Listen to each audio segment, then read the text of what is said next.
welcome to Explore Travel TV. My name is David L. Peters, and this is another episode of Explore Vegas. I actually have some friends here visiting, so I get a chance to come out and do the tourist kind of thing. So I'm going to be spending this weekend filming all kinds of stuff, off and on. You're going to see different things, just kind of a weekend in Vegas and what it's like. So stay tuned, and we're going to do that. And hey, if you guys like my Vegas stuff, like my Vegas hat, my shirt right there, and my mask, but right now they said that we cannot wear masks. So some people are wearing, some people are not. It really varies depending on where you go. But anyways, I'll have links down below for my shirt and stuff if you want to come to Vegas and support the Vegas merch. I do appreciate that very much. And hey, you guys, you know what? About 98% of people watching my videos are not subscribed to my channel. So please, I know you're watching and you probably are not a subscriber. Just go ahead and hit the subscribe button. I do appreciate it. It's free and I won't bug you, I promise. But do that and you can watch other videos as well, of course. So anyways, we're going to go and explore Las Vegas. I'm at the Linq area right now. There's some really cool things here, so stay tuned and we're going to spend the weekend in Vegas. Let's go.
And today we're gonna go experience Area 15 and Meow Wolf. And it's like raining now. We're pouring rain here in the desert. It just started.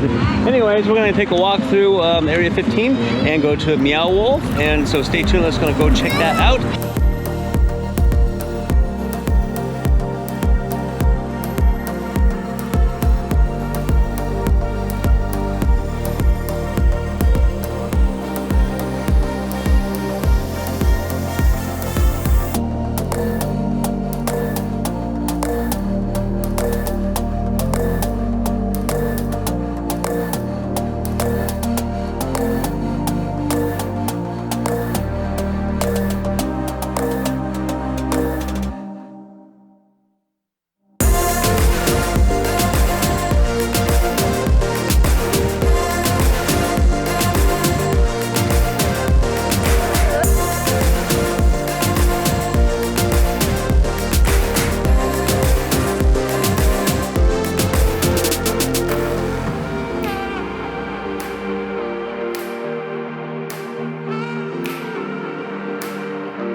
Well, there you have it, guys. Area 15 and Meow Wolf, Omega Mart. It's quite a thing. We can spend hours and hours and hours in there. There's lots of stuff to do and see. It's bright. It's very fun. Lots of bars, as you saw, and everything. So, anyways, if you like this video, please give me the thumbs up. I do appreciate that. Hit that subscribe button. And until the next adventure, remember, life is short, so live it and travel more when we can. Come to Vegas. There's lots of fun stuff. All right, see you guys next time.